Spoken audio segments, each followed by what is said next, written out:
This year, we decided to focus on gathering places and the African American community in Pendleton.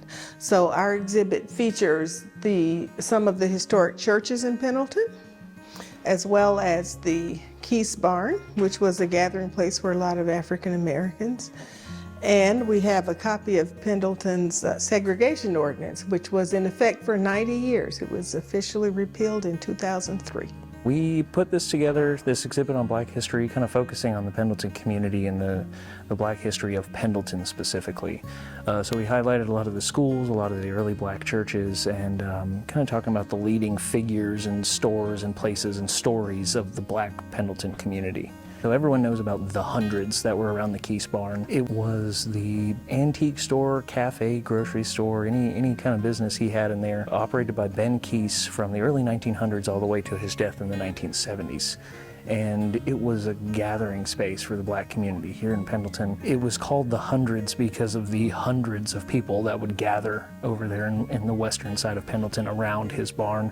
And that was one of the focal points of the Black community. If you were standing in front of the Keese Barn, you were a half a mile from the Black schools, you were a half a mile from most of the Black churches in the area, and it became this focal point for African American life in this area. And we wanted to focus on the Keese Barn, and just because he was such a leading figure for such a long time, and there was such an effort made to preserve that structure after his death, but it never came through due to just a lack of funding. So the model we have, I think, was put together in the 1980s to kind of represent what the barn would look like, because for a long time after his death, they wanted to turn it into kind of an upstate Black history museum, an upstate Black history archive, continue it as just a community center. So other than photographs and people's memories in this model, there's really nothing left of the Keese Barn.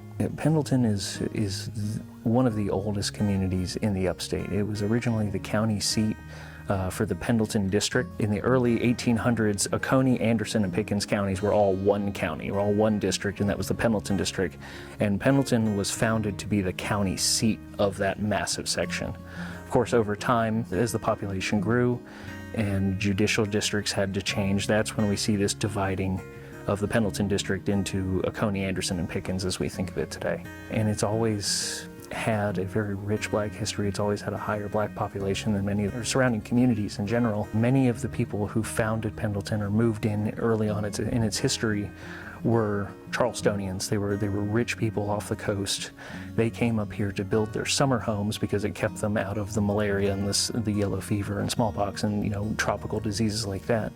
Well, when they came up here, they brought their slaves from the coast to here to operate these farms. Half of the historic district for Pendleton are the homes of people who had these large plantations both here and on the coast.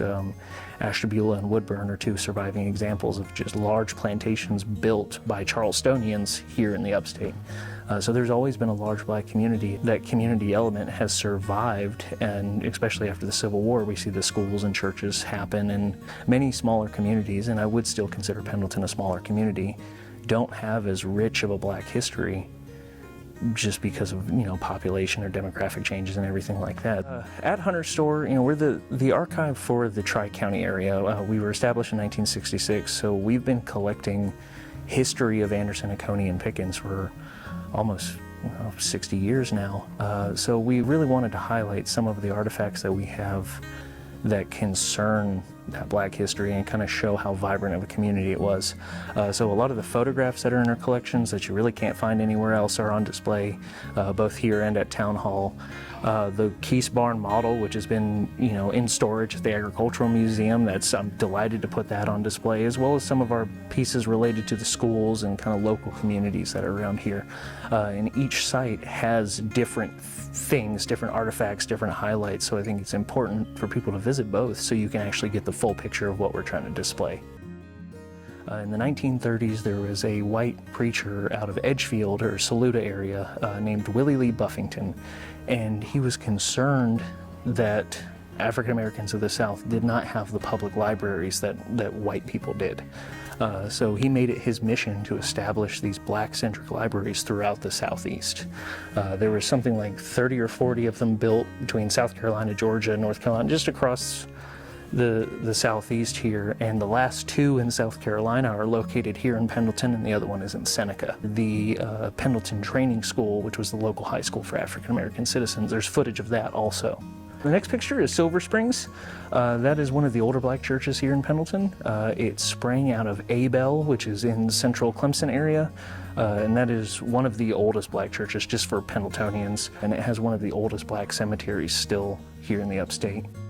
We also highlighted King's Chapel a little bit, which is one of the older ones, and because we wanted to talk about these community gathering places where people actually met and had these events together, so we highlighted a lot of the churches. We also talk about Jack Washington. His photo's down at the end. He was a renowned master violin player. He was a fiddle player. He was born at Fort Hill. He was enslaved there for the first part of his life, and after the end of the Civil War, he worked as a tenant farmer at the Woodburn Plantation.